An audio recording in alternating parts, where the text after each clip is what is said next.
pantalla. ¿Cómo van en el PIA mientras comercial? ¿Cómo van, chicos? Quité mi cámara no porque me vaya a ir, sino porque tengo muchísima luz y me desespero que me veo toda blanca. Bueno, me callo y continuamos.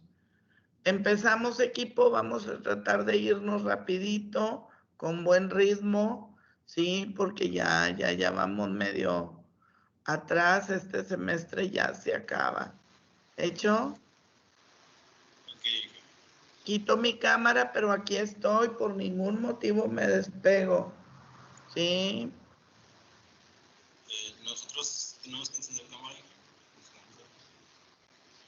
Cariño, puedes quitar, tienes dos dispositivos, se oye mucho ruido.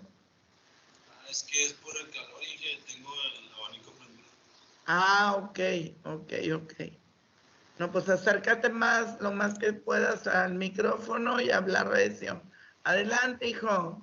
Bueno, buenos días, compañeros. Nosotros somos el equipo número 4, el cual hablaremos de las diferentes culturas que existen en la globalización, así como de su desarrollo, sus características y sus puntos más importantes.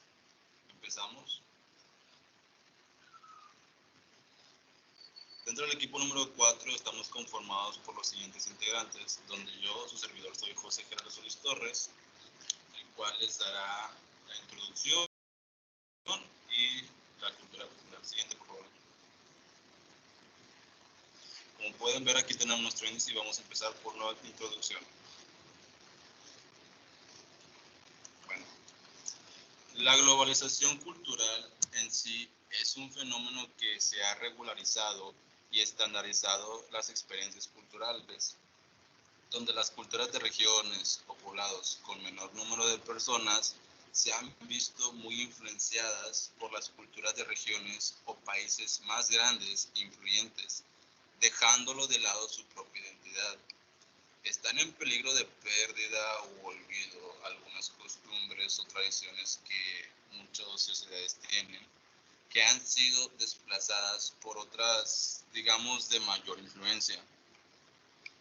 Eso reduce la diversidad cultural al generarse una cultura popular, donde se imponen las costumbres de los países que en sí son más desarrollados e influyen más dentro de esa sociedad.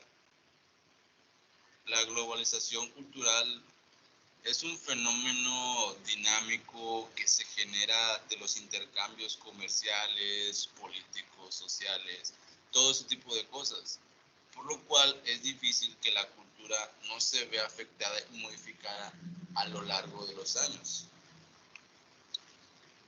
Y esto pues puede conllevar a la pérdida de la soberanía de una nación, donde el consumo de grandes marcas se antepone ante el consumo y promoción de lo que es hecho y representa la cultura de un país. Es decir, las marcas en sí tienen más influencia que lo que está hecho dentro de la sociedad. Entonces, seguimos con cultura popular.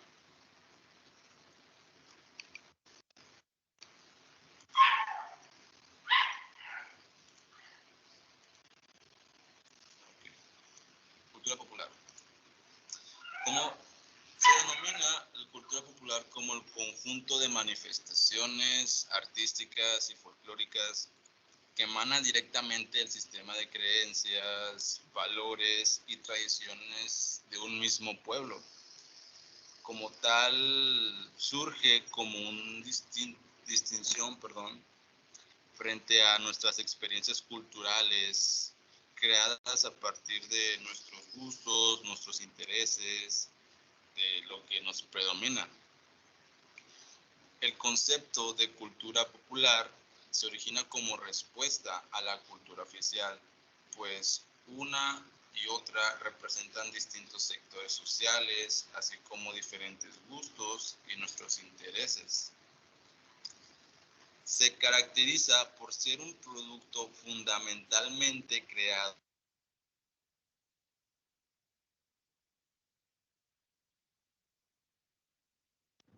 Se dejó de escuchar, cariño. Ya no te escuché nada yo. ¿Alguien sí lo escucha? Oscar. No, no lo escucho, Inge. Ya no, Oscar, te bloqueaste, hijo, el audio. Tal vez le moviste ahí al micrófono. Una disculpa, yo me salí tantito porque tenía el otro grupo activo con uno de esos alumnos que se conecta y se va y deja conectado el grupo y se quedó la grabación y lo que hice fue cortar la grabación ya. Así es que, Oscar, ¿me escuchas? Sí, es que estaba exponiendo a mi compañero José Gerardo.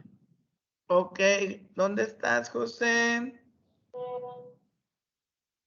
Cambiaron ustedes en lo que yo me salí del equipo, perdónenme, porque sí tenía el pendiente de que como yo inicio grabación, yo tengo que quitar grabación. profe. ¿Listos? No, mi compañero que estaba exponiendo acaba de avisar que se le fue la luz. Válgame Dios, pues entren al quite ustedes, para eso son equipo. Adelante cualquiera de ustedes. De leer yo a leer ustedes, yo creo que al equipo es el que le toca. Ok, Inge, Adelante. yo lo voy a leer. Se quedó leyendo sus características acerca de la cultura popular. Sí. Sus elementos varían. Ya allá. regresé. Disculpen, Ok. se me fue la luz por un momento. No entiendo por qué. ¿Ya estás, hijo? Sí, Adelante. Ay, disculpe. Adelante. Bueno, como les decía, la cultura popular se considera como de uno de los factores distintivos, por así decirlo, de la identidad de una nación, pues en ella se encuentran plasmados sus valores culturales, sus tradiciones, sus sistemas de creencias y así también sus costumbres, los cuales expresan su singularidad, así como de cómo está conformado dicha sociedad o el pueblo. Algunos ejemplos que nosotros podemos mencionar sobre la cultura popular son expresiones musicales, ya sea como el jazz, el reggae, el rap, el rock, así como los grabados en las paredes llamados grafitis, los cómics, las literaturas fantásticas y de ciencia ficción. Y sería todo por parte de cultura popular.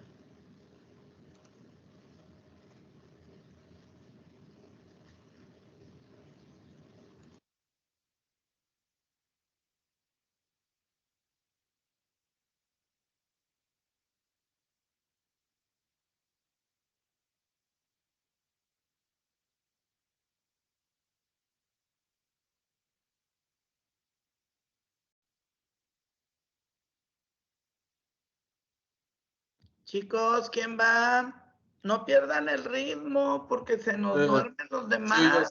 Yo voy a presentar cultura de masas. Adelante. No sé si mi compañero me puede apoyar ahí en la presentación.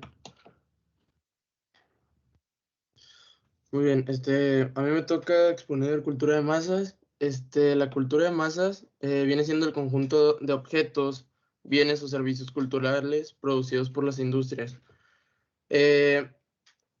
Les voy a explicar aquí un caso real de las empresas más exitosas. En este caso, yo puse uno de Coca-Cola, que elaboran toda una imagen y una estética cultural que promueve una serie de patrones de actividades que se adaptan a las necesidades del consumidor. El mundo cinematográfico de los héroes, Marvel y DC, venden imágenes y unos valores que son llamativos y en una cierta medida moralizantes para miles de personas. Características. La información suele ser simplificada, lo que funciona como amalgama ideológica de la sociedad. Presenta la realidad como espectáculo y su consumo. Es consustancial con la sociedad de consumo y la industria cultural. se define a través de los medios de comunicación social y masivos. Y de mi parte sería esto de todo de cultura de masas.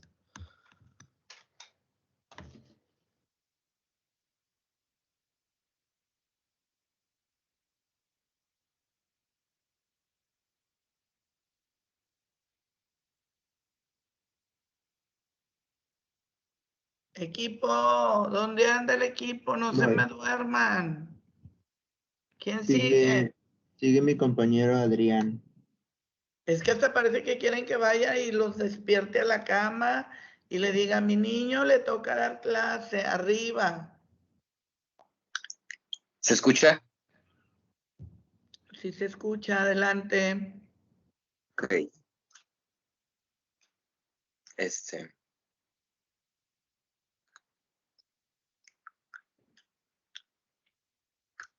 Bueno, la cultura hegemónica se describe como el hecho de convertir una cultura en la que domina en comparación a otras. Es decir, en el lugar donde domine una cultura de este tipo, va a ser considerada como la única que se admita en una sociedad determinada o fija, por ejemplo. Este término es, puedes ponerle donde dice más info.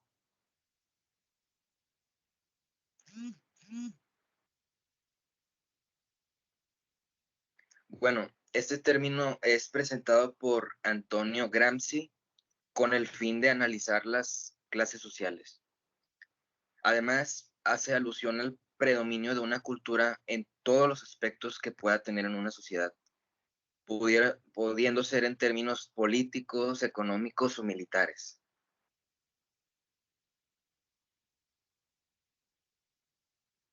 Ahora en características.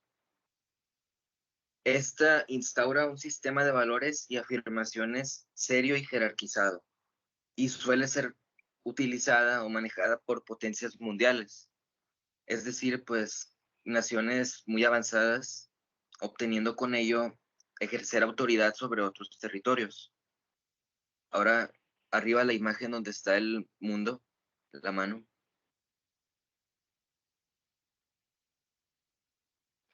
Bueno, esta está ligada de manera muy concisa a la contracultura, que pues la reconocemos porque se resiste a los valores o a las ideologías que se crean por la cultura hegemónica.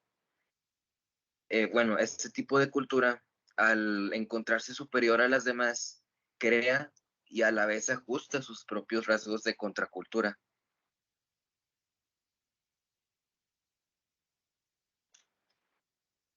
Ahora, un caso real es, pues, el ejemplo conocido por muchos, que es cuando llegó Cristóbal Colón y, pues, con su imperio,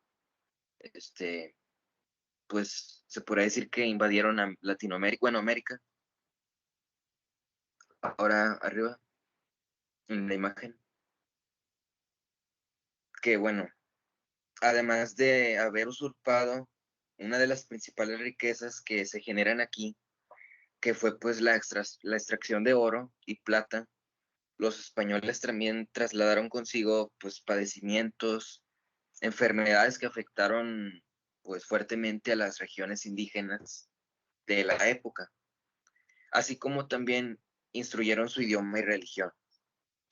Y bueno, por mi parte, esto fue cultura hegemónica.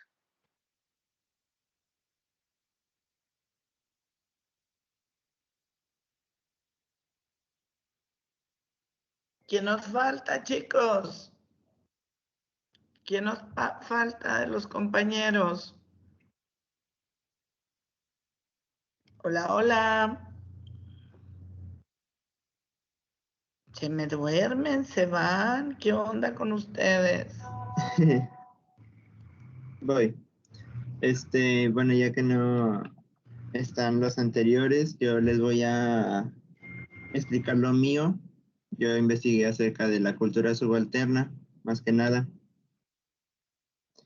Y para empezar diciendo que la cultura subalterna es aquella que por diversos motivos, por ejemplo, ya sea conquista o por ser minoría, depende de la cultura dominante. La cultura subalterna, bueno, la cultura subalterna está ligada un poco a los términos de la cultura hegemónica, por lo que sus características de la cultura subalterna se puede decir que están integradas por todo lo que no es cultura hegemónica, están hechas de residuos de las culturas dominantes, son un reflejo de formaciones sociales anteriores, en ellas persisten residuos de culturas precedentes que estuvieron antes, de elementos espontáneos, donde muchos aspectos cambian de significado, pero no alcanza a tener conciencia de sí misma.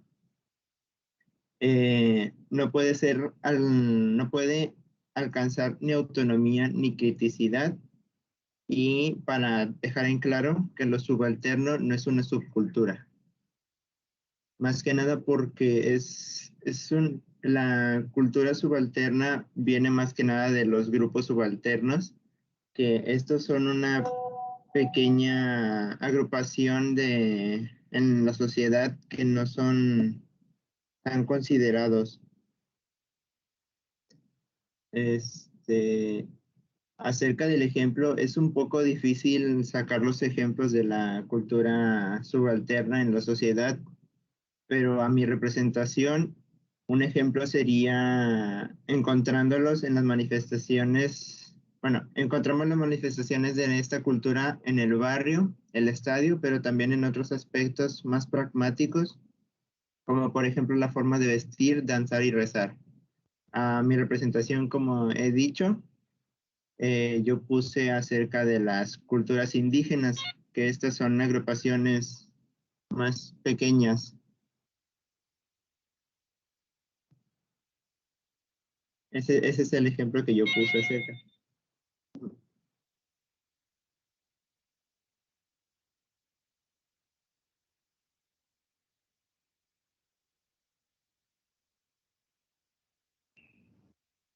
¿Ahí terminamos o se bloqueó No. el audio? Es que estaba sonando el teléfono, por eso me silencié.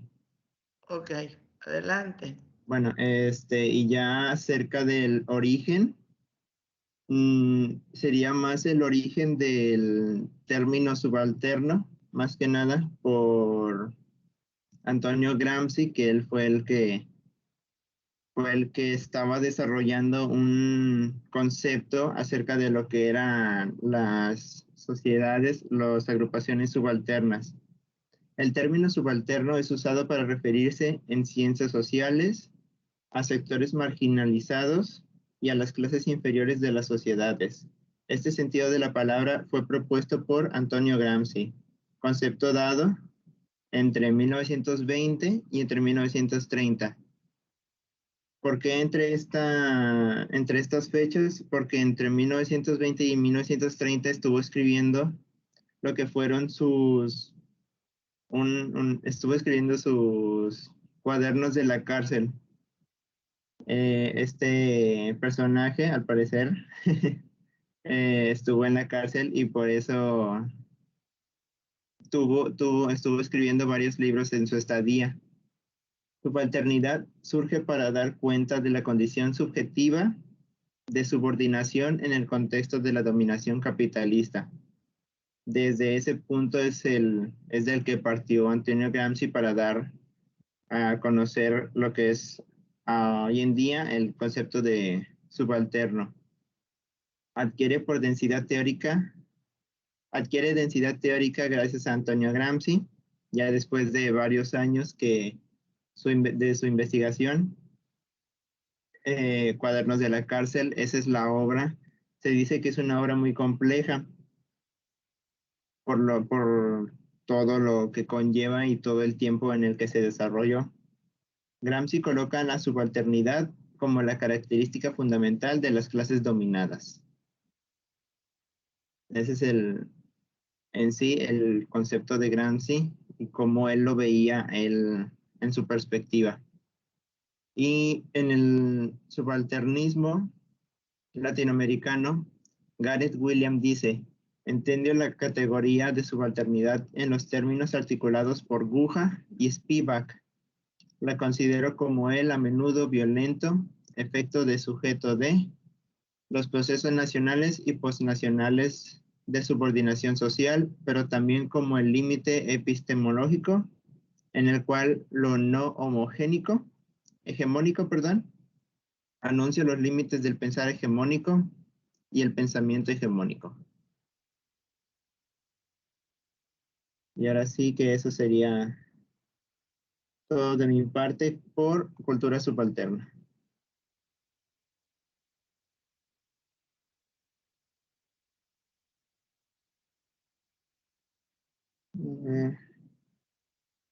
Muy bien, ¿cómo van los demás? ¿Ya no están el resto del equipo para compartir? ¿Tienen algo más que compartir? ¿No? Les voy a compartir yo. ¿Mandé? No, sí, tenemos. Bueno, adelante. Es que bueno. se me quedan callados y ya no sé si entro yo o qué onda.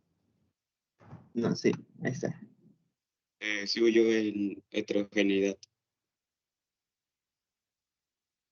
Bueno, tenemos el cuadro, que es una breve descripción rápida de lo que es. Y tenemos que en la descripción básicamente es una composición de un todo con partes de distinta naturaleza. Más que nada es un todo de una sociedad, de una composición de distintas culturas de personas. Y bueno, le tenemos lo que son las características, que conviven uno o más grupos culturales diferentes y presenta un rasgo esencial que es la existencia de grupos o más o menos bien definidos. Y pueden darle siguiente.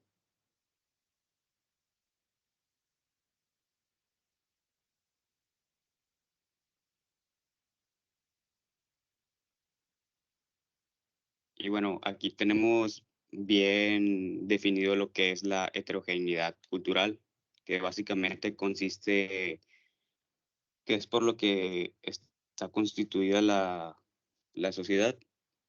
Y bien, la heterogeneidad cultural se refiere a la presencia de múltiples culturas diferentes en una población determinada. En esto se pueden incluir factores como personas de múltiples orígenes étnicos, religiosos, sociales. Un gran ejemplo sería como en la ciudad de Nueva York, que conviven diferentes personas de diferentes países, ideologías, religiones, o sea, son de una mente muy abierta.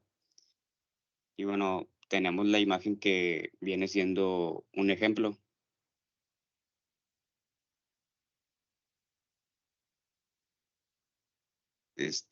Pueden seguir con la presentación, la que sigue.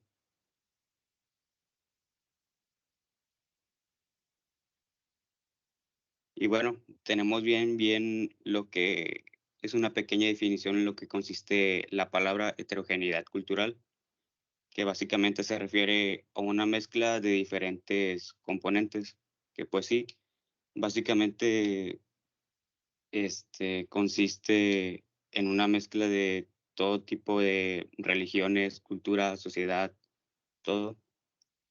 Y pues tenemos lo del ejemplo que acabo de decir de la ciudad de Nueva York, que pues en Estados Unidos tenemos, bueno, en todo Estados Unidos sería un buen ejemplo porque se encuentra distinta variedad de personas, culturas, sociedades, o sea, se respetan entre ellos mismos. Eso es lo que sería una heterogeneidad cultural.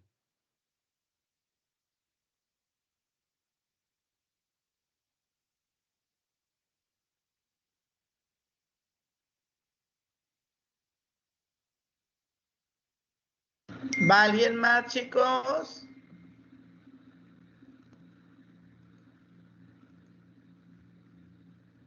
Hola, hola. Al parecer no contesta el último que nos faltaba, último integrante. Bueno, aguántenme, ahí voy. Ok.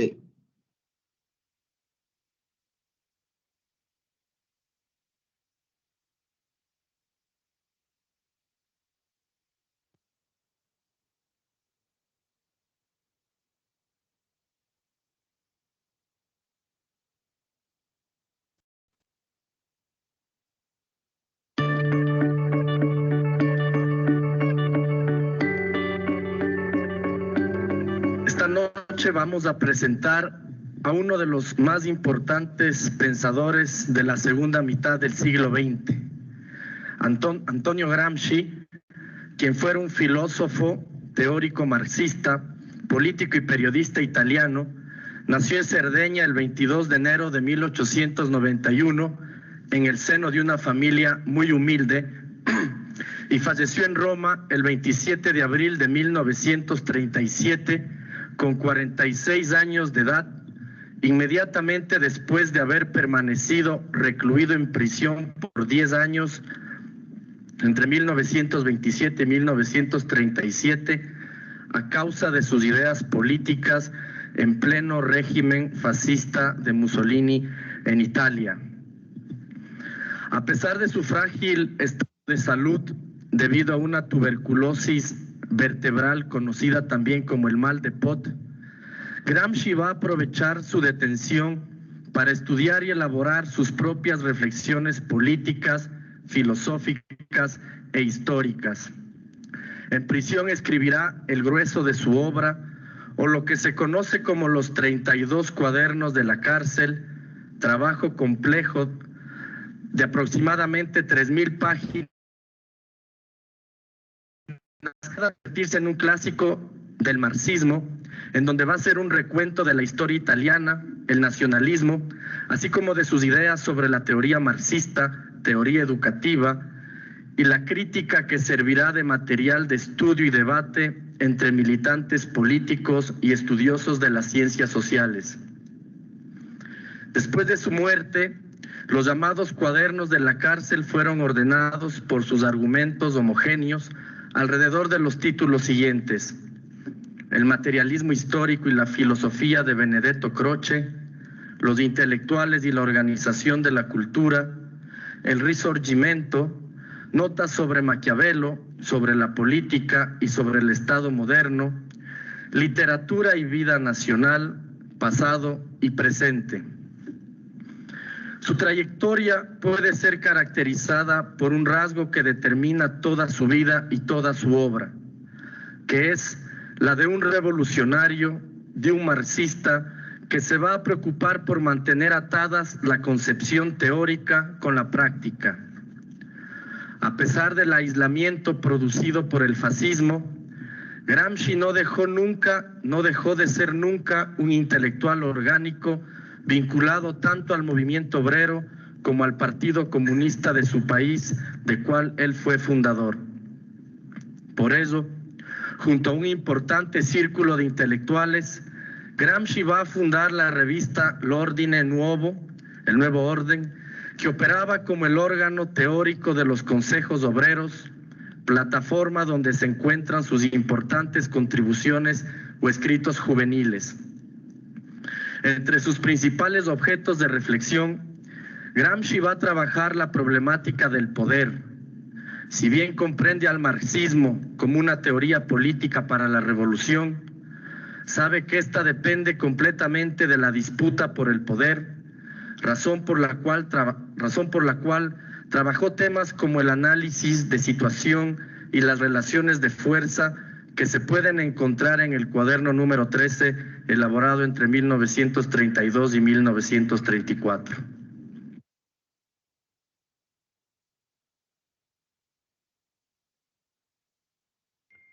Muy bien.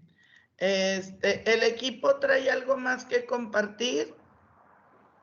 Yo entendí que no, por eso les quise poner esta intro. Ese video dura 1 hora y fracción, está muy interesante porque nos habla de las culturas hoy en día y pues obvio sacan lo más importante de los conceptos de la ciencia y lo comparten desde su punto de vista más moderno. Muy bien, el equipo ahí acabó. Chicos. Hola. Bueno, si quiere le leo, aunque ya es información un poco repetida, pero es No, el no, último. no, no, no, repetido no. Y Ok. si ya dieron clase ustedes y los demás no, lo que quiero es que me quiten de la portada a los que no dieron clase, porque aquí queda grabado quiénes participaron, quiénes nunca abrieron cámara, nada más leyeron, etcétera, etcétera. ¿Sí? No pasaron ningún video, lo compartí yo. Luego, chicos, no quieran calificaciones de 100, porque no trabajan ni para el 5. Una clase no es leída. Bien, miércoles nos vemos. ¿Qué equipo sigue?